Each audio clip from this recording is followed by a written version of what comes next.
बोलता हिंदुस्तान पे तमाम दर्शकों का स्वागत है। देश और दुनिया में जो कुछ चल रहा है वो आप हमारे यूट्यूब चैनल्स पे जाकर देख रहे हैं और सुन भी रहे हैं। अब बात उत्तर प्रदेश की करने जा रहे हैं इस वीडियो में। उत्तर प्रदेश में कुंभ और कुंभ की अव्यवस्थाओं पर विपक्ष की गहरी नजर है। हालांकि अव्यवस्थाएं अब सोशल मीडिया पर इस तरह से तैर रही हैं, उससे इनकार कोई कर नहीं सकता। जाम की स्थिति जिस तरह से पूरा इलाहाबाद जूझ रहा है और इलाहाबाद के आसपास के राज्यों के कई शहर तक इस जाम की स्थिति पहुंच गई है। इलाहाबाद में खासतौर पर पेट्रोल, डीजल, दूध और जरूरी सामान की किल्लत की खबरें भी आने लगी हैं। इसको लेकर क्या स्थिति है और साथ ही अभी मिल्कीपुर का उपचुनाव हुआ, वहां क्या हालात रहे। समाजवादी पार्टी के प्रवक्ता मनोज यादव हमारे साथ हैं। मनोज जी, स्वागत है आपका। धन्यवाद। मनोज जी, शुरुआत कुंभ से करें। जो तस्वीरें आ रही हैं, जो जाम की तस्वीरें हम देख रहे हैं और खबर ये है कि इलाहाबाद में कभी काफी जरूरी सामान की किल्लत इसी वजह से हो रही है कि जो जरूरी सामान के ट्रक्स हैं, जो आवाजाही है वो पूरी तरह से बाधित है। किस तरह से इसे देखेंगे और क्या जरूरी नहीं था कि व्यवस्थाओं को इस तरह से मैनेज किया जाता कि कम से कम शहर उसका खामियाजा ना उठाता। देखिए पूरा मैकेनिज्म जो बनाया गया था महाकुंभ प्रयागराज 2025 को लेके वो पूरा ध्वस्त हो गया। और कोई भी चीज तब ध्वस्त होती है, बिल्डिंग चाहे 15 मंजिल हो, चाहे वो 25 मंजिल की हो या 100 मंजिल की हो, अगर उसका आधार, उसके पूरे पिलर्स मजबूत हैं, उसमें कोई गोलमाल या भ्रष्टाचार नहीं हुआ है, तो बिल्डिंग कितना भी बड़ा भूकंप आ जाए वो गिरेगी नहीं। लेकिन अगर कोई 3 मंजिला इमारत भी अच्छी सीमेंट और बालू, अच्छा मोरंग, सब मसाले के साथ नहीं जोड़ा गया है, तो 3 मंजिला इमारत भी भरभरा के गिर जाती है। ठीक उसी तरह का पूरी व्यवस्था कुंभ के मेले में हुई। मैं बड़ा आश्चर्यजनक तरीके से इस बात को हजम नहीं कर पा रहा हूँ कि जब आज से 10 साल पहले समाजवादी पार्टी की सरकार में आदरणीय राष्ट्रीय अध्यक्ष श्री अखिलेश यादव जी, जो निवर्तमान समय में मुख्यमंत्री उत्तर प्रदेश के थे, उस समय मात्र लगभग 1100 करोड़ रुपए में बहुत बेहतरीन कुंभ हो गया। बहुत बेहतरीन, मतलब वो सराउंडिंग इतने कम पैसे में और बेहतरीन महाकुंभ हुआ, जिसकी चर्चा देश दुनिया में हुई। एक घटना उसकी सिर्फ रेलवे स्टेशन के हादसे की, जिसमें गलत अनाउंसमेंट कर दिया जाता है कि अमुक ट्रेन इस प्लेटफॉर्म पे ना रह के दूसरे प्लेटफॉर्म पे आ रही है, जो अदला बदली के कारण लोग भगदड़ मचती है और उसमें 10-15 लोग की जान जाती, जो दुर्भाग्यपूर्ण है। लेकिन उसमें उत्तर प्रदेश की सरकार का किसी तरीके की कोई फॉल्ट नहीं थी। लेकिन जब यही को 10 साल बाद कुंभ होता है और जिसका बजट लगभग 13,000 करोड़ के आसपास होता है, कहाँ 1100 करोड़ रुपए और कहाँ 13,000 करोड़ रुपए। आप कल्पना कर सकते हैं कि कितना पैसा बढ़ गया 10 सालों में। क्या इतनी महंगाई बढ़ गई है या इतनी इनकम बढ़ गई है लोगों की, जो इस तरह के पैसे खर्च किए गए? क्या इंतजामात हुए हैं? और ऐसे इंतजामात जिनके बारे में देखेंगे कि गंगा साफ नहीं है। अभी मैंने एक एक्स पे पोस्ट की है, उस ट्वीट के माध्यम से मैंने सरकार से पूछा कि बताओ, हमारे नेता आदरणीय राष्ट्रीय अध्यक्ष जी ने भी पूछा कि चप्पल जूते बह रहे हैं गंगा नदी में और इतना गंदा पानी और लोग नहा रहे हैं, कैसे? संगम नोस पे अगर इस परिस्थितियों के साथ स्नान हो रहा है, तो काहे का पुण्य और काहे का महापर्व और काहे का महापर्व का स्नान। जब आप जनता को, श्रद्धालुओं को, हिंदू धर्म के मानने वालों को स्वच्छ जल गंगा जी में नहीं आप दे सकते हैं, उसमें जूते चप्पल तैर रहे हैं, उसमें तमाम तरह की वो चीजें हो रही हैं जो शायद मेरे ख्याल से नहीं होनी चाहिए। ये उस पूरे पवित्रता के धार्मिक प्रयोजन में एक कलंक की तरह है। क्या ये सरकार इस बात का जवाब देगी? और इतने हजार करोड़ रुपए जो खर्च हुए, वो क्यों खर्च हुए, कहाँ खर्च हुए? अब शोध का विषय तो है ही, साथ साथ में जांच का विषय हो गया कि 13,000 करोड़ रुपए का कुंभ पैसे कहाँ खर्च हुए। आम गरीब आदमी के लिए कोई छत नहीं है।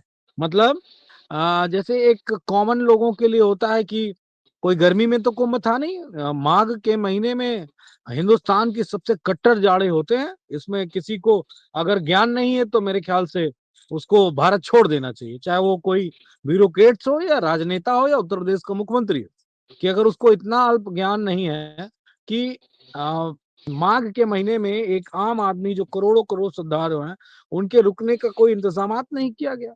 वो खुले आसमान के नीचे लेटे रहे। तो इस सरकार ने क्या किया, वो पैसा कहाँ खर्च किया, ये सवाल अब खड़ा होता है। जो आपसे हमने बात की कि इतने जाम हैं, आपने बताया 3-3 दिन लोग 12-12 घंटे 18-18 घंटे जाम में फंसे, खाने की चीजें नहीं।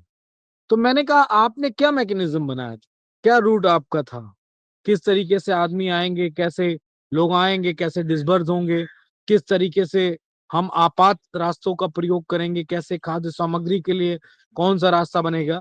इन सब पे चर्चा अगर की जाएगी तो एक ही बात समझ में आती है कि सरकार का इस पे कोई ध्यान नहीं था। सरकार सिर्फ धर्म के नाम पर लोगों की भावनाओं के साथ खेलना चाहती है। और धर्म के नाम पे दूसरी सबसे महत्वपूर्ण बात कि धर्म के नाम पे सरकार लूटना चाहती है। इसीलिए मैंने इस कुंभ का नाम रखा है महाभ्रष्टाचारी कुंभ, महालूटचारी कुंभ, और ऐसा कुंभ जो अब तक भारत की धरती पे कभी नहीं हुआ। और वो डबल इंजन की सरकार, धर्म को आत्मसात करने वाली सरकार के ही कार्यकाल में हुआ, जिसमें सैकड़ों सैकड़ों लोग मरे हैं, हजारों लोग लापता हैं। अब उन लापता को मैं मृतक ही समझता हूं, क्योंकि आज के आधुनिक युग में अगर कुंभ में खोए लोग कुंभ में ही ना मिल पाए, जब इतना आधुनिक है, कोई भी वीडियो बना सकता है, कोई भी फोन कर सकता है, कोई अब वो जमाना तो रहा नहीं कि कोई चिट्ठी भेजेगा तब हम अपने गांव का रास्ता जान पाएंगे। अब तो हर किसी को रास्ते मालूम है, हर किसी को अपना गांव मालूम है। तो वो सारी चीजें ध्यान देके यही बात समझ में आती है कि सरकार की व्यवस्थाएं शून्य थी।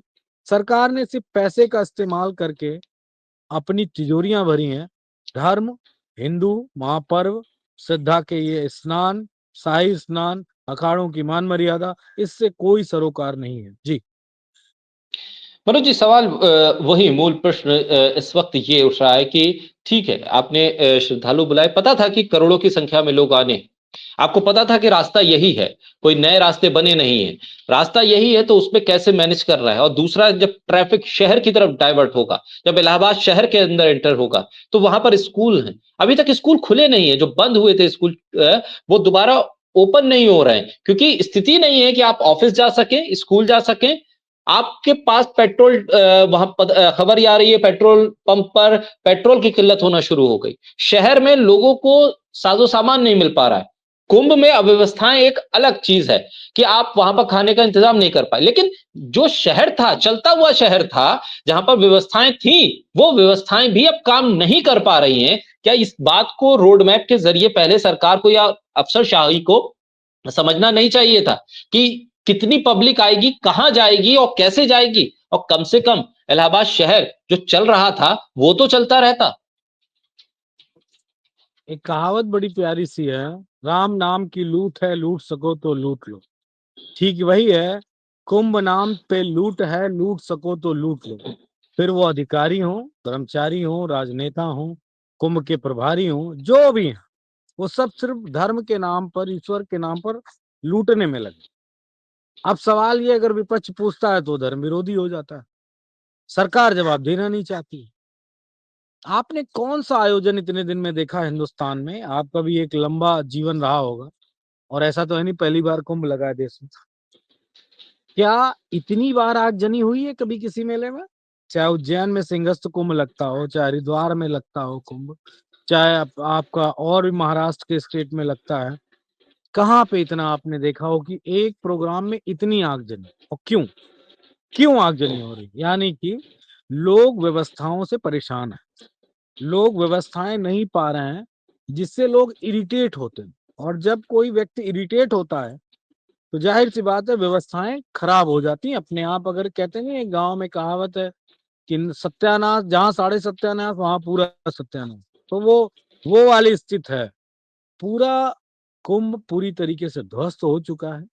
सिर्फ स्नान के नाम पे फॉर्मेलिटीज है। और सबसे महत्वपूर्ण एक बात मैं बार बार कहता हूँ, एक बयान योगी आदित्यनाथ का कुंभ से पहले उन्होंने कहा कि 40 करोड़ लोगों की मैंने व्यवस्था की। 40 करोड़ लोग उम्मीद है कि आएंगे स्नान करने। लेकिन इस कुंभ में टोटल जो नंबर्स हैं वो लगभग लगभग 100 करोड़ लोगों के आने की व्यवस्था योगी आदित्यनाथ ने कुंभ के उस गंगा और यमुना के पावन तट पे किए। आपसे मेरा एक मूलभूत सवाल है, 25 किलोमीटर के दायरे में कुंभ का मेला लगता है और 100 करोड़ लोगों का इंतजामात किया गया है। कितने स्क्वायर फीट जमीन में एक व्यक्ति खड़ा होगा और 25 किलोमीटर के एरिया में, या टोटल में मान लेता हूं इलाहाबाद का और भी क्षेत्र मान लेता हूं, तो दूर ग्रामीण क्षेत्र तक कितने लोग आ जाएंगे? 100 करोड़ लोग, भारत की एक टोटल आबादी होगी। 140 करोड़ के करीब हम हैं। 140 करोड़ में मैदानी भाग के सभी लोग आ गए उसमें। बच्चों को छोड़ दो तो लगभग देश की पूरी आबादी आ गई। तो कैसे, मतलब ये मुख्यमंत्री कैसे गैर जिम्मेदारान बयान दे सकते हैं कि हमने 100 करोड़ लोगों की व्यवस्था की? आप कल्पना करके देखो कि अगर 100 करोड़ लोग इलाहाबाद आ गए तो क्या व्यवस्था बचेगी इलाहाबाद में? आप कल्पना करके देखो। ये नंबर्स कह देना बड़ा आसान होता है कि आज 5 करोड़ लोगों ने स्नान किया। 5 करोड़ लोग अगर किसी स्टेट के एक शहर में जा रहे हैं तो काहे से जा रहे हैं? आप कैलकुलेट कर लेना, डिवाइड कर लेना कि एक ट्रेन में कितने लोग आते हैं, 24 घंटे पे एक रूट पे कितनी ट्रेनें चल सकती हैं, एक रूट पे कितनी बसें आ सकती हैं, कितने फोर व्हीलर आ सकते हैं, वो सब कैलकुलेट कर लेना। तो आप 1 करोड़ का आंकड़ा छूने में आपको, मेरे ख्याल से, आप करके देख लेना एक बार, क्योंकि आप तो पत्रकार साथी हैं, आप हमेशा फैक्ट्स पे बात करते हैं। सिर्फ एक ट्रेन में कितने लोग बैठते हैं, 24 घंटे में एक रेलवे स्टेशन पे मैक्सिमम कितनी ट्रेनें आ सकती हैं, तो कितने लोग? भाई ट्रेन ही सबसे बड़ा जरिया है। जहाज अगर आप कहते हैं कि जहाज से आए तो कितने लोग? 200 लोग आते हैं, 180 लोग आते हैं फ्लाइट में, एक फ्लाइट में।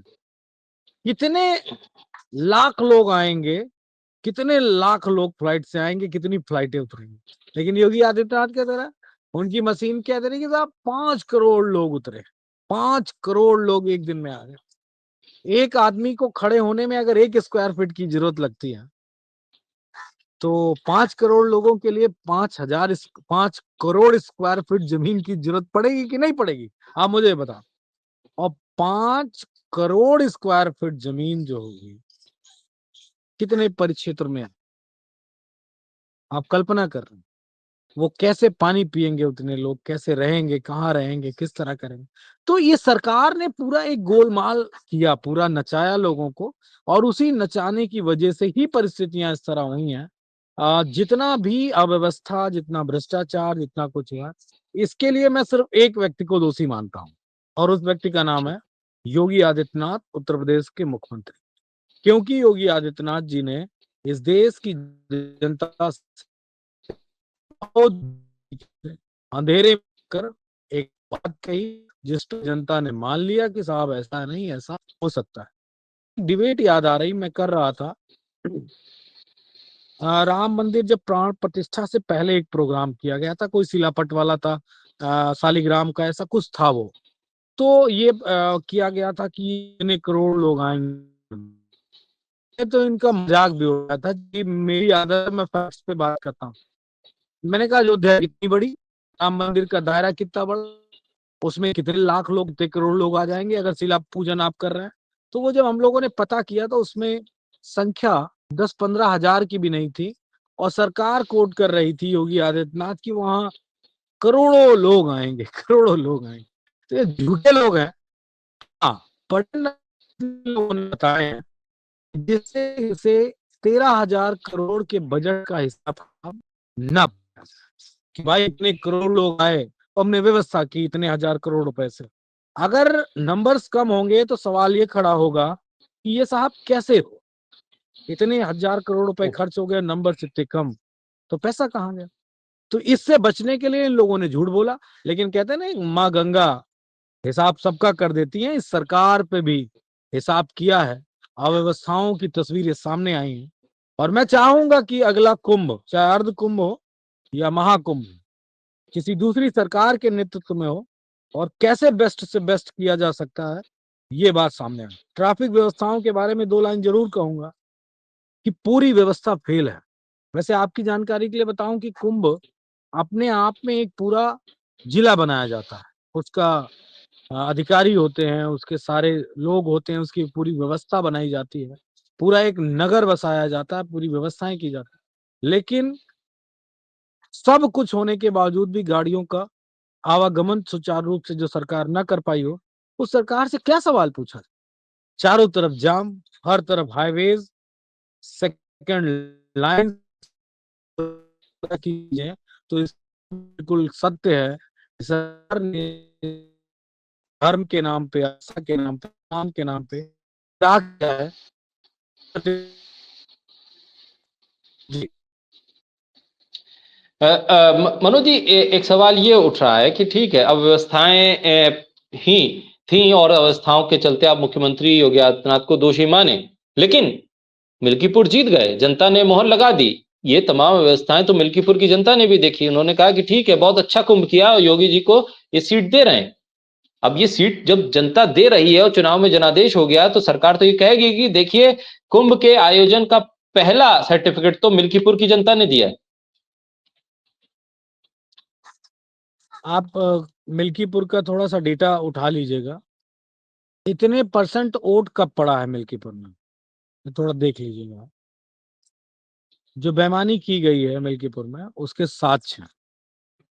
एक व्यक्ति कहता है अधिकारी इतने अच्छे हैं, स्टाफ इतना अच्छा है कि मैंने एक अकेला व्यक्ति, मैंने 6 वोट डाले। बात को उसको कहना पड़ा कि नहीं, मेरे घर के 6 वोट। इस तरह के कितने लोग पकड़े गए हैं, कितने वीडियोज आए हैं। वो डीएम जो बैठा है फैजाबाद अयोध्या का, वो 30 गाड़ियां लेके चल रहा था बूथ कैप्चरिंग के लिए। एक विधायक हैं अभय सिंह, हमारी पार्टी में हुआ करते थे, आजकल राम भक्त बन के बीजेपी में अपने मुकदमे खत्म कराने के चक्कर में। मतलब उनके लिए भी बता दूं कि उनके फूफा लोग हैं बीजेपी में। ये शब्द मुझे कहते हुए कोई बिल्कुल तनिक भी कोई गिला शिकवा नहीं है। उनके फूफा हैं, मौसा हैं, उनके ताऊ हैं, ताई, सब बैठे हैं बीजेपी में और संस्थाओं में। एक दिन में उनको सजा होती है, उसी हाई कोर्ट से उसी दिन दूसरी कोर्ट्स की बेंच से उनको स्टे हो जाता है। देखिए, इतना मेरिकल आपके साथ होगा कभी? राहुल गांधी के साथ होगा कभी ये मेरिकल? आदरणीय अखिलेश यादव जी के साथ होगा या देश के किसी और नेता के साथ होगा? एक विधायक जो बीजेपी की शरण में चला गया, एक दिन उसको सजा होती है और अगले उसी दिन दूसरी बेंच से उसी सजा पे स्टे हो जाता है। इतना कमाल कहाँ हो सकता? तो चाहे वो अभय सिंह हो, चाहे खब्बू तिवारी हो, या बीजेपी के और लीडर्स हो, सब ने बूथ कैप्चरिंग की है अपने अपने बूथ को करके। मैं थोड़ा आजकल आस्थावान ज्यादा हूँ, कुंभ की वजह से भी कह लो, या अत्याचार जब अधिक हो जाए तो, और जब कोई संस्था काम ना करे, जब कोई व्यवस्था ना काम करे, तो आप हमेशा परमात्मा से कनेक्ट हो जाता है, ऊपर वाले से कनेक्ट। कहते नहीं कि अब क्या, इंसान जब इंसान कुछ कर ही नहीं रहा तो हम ईश्वर के सहारे छोड़। तो अगर फूलपुर में माफ करिएगा, प्रयागराज में जो भ्रष्टाचार हुआ, उसको हमने ईश्वर के माथे छोड़ा तो सरकार पे कलंक लगा। ईश्वर ने ही कहा कि देखो, तुमको हम एक्सपोज कर रहे हैं, और लगातार अव्यवस्थाएं, आगजनी, सारी चीजें सामने है, वो उसमें मुझे कुछ कहना नहीं। मिल्कीपुर में जो किया है, इसके लिए डीएम, एसपी और जिम्मेदार लोग सबको पाप भोगना पड़ेगा। ये बात मनोज यादव ईश्वर को आत्मसात करके कह रहे हैं। सब पाप भोगेंगे, सबको सजा मिलेगी। अगर चुनाव जीत लेते हो तो ये कोई बड़ी बात नहीं। कहते नहीं उपचुनाव सत्ता का होता है, अगर हम जीतेंगे तो बड़ी बात होगी। लेकिन राष्ट्रीय अध्यक्ष जी ने एक बात कही कि चुनाव आयोग मर गया है। मैं पहले आपके साथ डिबेट में बैठा हूंगा तो मैंने कहा कि चुनाव आयोग दिव्यांग हो गया। ये बात मैंने आपके भी चैनल पे कही और कई सारे चैनल पे कही। दिव्यांग था तो थोड़ा सा ये लग रहा था कि शायद कुछ कर रहा है, ठीक है, स्लो ही सही, गड़बड़ ही सही, लेकिन कर रहा है। अब वो मर गया है, दिवंगत हो गया है चुनाव आयोग, क्योंकि अब सिर्फ हर तरफ मातम मनाया जा रहा है। खुशी वो भी नहीं मना पा रहे हैं जो चुनाव जीत रहे हैं, क्योंकि उनको मालूम है। जैसे मैंने परसों एक डिबेट करी, जी न्यूज पे मैं था, तो बीजेपी के एक प्रवक्ता थे, मैं लखनऊ दिल्ली में था। तो मैंने कहा कि मैं भगवान राम की कसम खाता हूं, और अभी भी खत्म कसम खा के कह रहा हूं, भगवान राम, बजरंगबली की कसम खा के, माता सीता की कसम खा के, समाजवादी पार्टी ये बात कहती है कि मिल्कीपुर में जबरदस्त बूथ कैप्चरिंग और बेईमानी हुई। क्या बीजेपी को लोग ये कसम खाने को तैयार होंगे? उस दिन डिबेट में बीजेपी के प्रवक्ता ने कसम नहीं खाई। क्यों नहीं खाई? खाना चाहिए था उनको कसम। तो मैं भी ये महसूस करता कि ये असली राम भक्त हैं और ईश्वर को आत्मसात करके अपनी बात को कह। लेकिन जब एक व्यक्ति ईश्वर की कसम नहीं खा सकता राजनीति में, मैं खा रहा हूं, क्योंकि मेरी पार्टी का कोर्ट है कि ठीक, वहां पे पूरी तरीके से बूथ कैप्चरिंग की गई, बेईमानी की, दिया सत्ता के ईश्वर की उनको क्या समस्या है, और अगर खा लेंगे तो मैं ये समझूंगा कि वो सत्य बोल रहे हैं। तो एक्सपोज तो मैंने वहीं कर दिया, और आज भी मेरा यही सवाल है कि अगर आप रियल में आप ठीक, कह रहे हैं कि नहीं, मैं ईमानदारी से हमने चुनाव जीता है, तो खाओ कसम। मैं तो योगी आदित्यनाथ को चैलेंज कर रहा हूँ, आओ हाथ में भगवान राम की मूर्ति उठाओ और कहो कसम खा के भगवान की कि मैंने पूरी ईमानदारी से, मेरे अधिकारियों ने चुनाव लड़ा है और तब हम जीते। मिल्कीपुर इसी तरह आप याद करिए, रामपुर का उपचुनाव विधानसभा का जीत लिया, इसी तरह रामपुर की लोकसभा जीत ली, इसी तरह जो बगल वाली सीट आजम साहब के बेटे की थी वो जीत ली। क्या मेन चुनाव में जीत पाए? क्या 22 में चुनाव हुआ तो हमने फिर जीत लिया, 24 में चुनाव हुआ तो हमने फिर जीत लिया। मतलब इतने दिन का मेरिकल। ठीक, तो ये वो लोग हैं जो सिर्फ, जिनकी पूरे रक्त में बेईमानी घूमती, भ्रष्टाचार घूमता है और लोकतंत्र की धज्जियां उड़ाने को घूमता है। चुनाव आयोग मर चुका है, उसका हमने कफन अफन भेजा है, और अब 13वीं ठीक, की जाएगी। 13 दिन पूरे हो तो उनकी 13वीं शांति पाठ करके उसकी आत्मा को मुक्त किया जाएगा। राजीव कुमार जा रहा है, उसके साथ साथ जो आएगा उसके लिए भी इसी तरह की जी, चीजें की जाएंगी, जिससे कि चुनाव आयोग शुद्ध हो सके। वैसे देश की सारी संस्थाएं, आप मीडिया से आपको मालूम है कि ठीक, मीडिया को कहां से कहां पहुंचा दिया गया, मीडिया के से ठीक, क्या हो गया, तो संस्थाएं भी वैसी हो गई। ये बहुत बड़ी बात नहीं है, और ये बहुत माने नहीं रखती कि मिल्कीपुर में बीजेपी जीत के कोई नैरेटिव बना पाएगी। हाँ, 27 में अगर चुनाव गड़बड़ कराने का प्रयास किया गया तो सिर्फ और ठीक। सिर्फ चारों तरफ प्रतिरोध होगा, सरकार को जवाब देना पड़ेगा और सही चुनाव कराना पड़ेगा। इंतजाम समाजवादी पार्टी उस लेवल पे कर रही है। बहुत शुक्रिया मनोज जी, बोलता हिंदुस्तान को समय देने के लिए, हमारे साथ चर्चा करने के लिए बहुत शुक्रिया।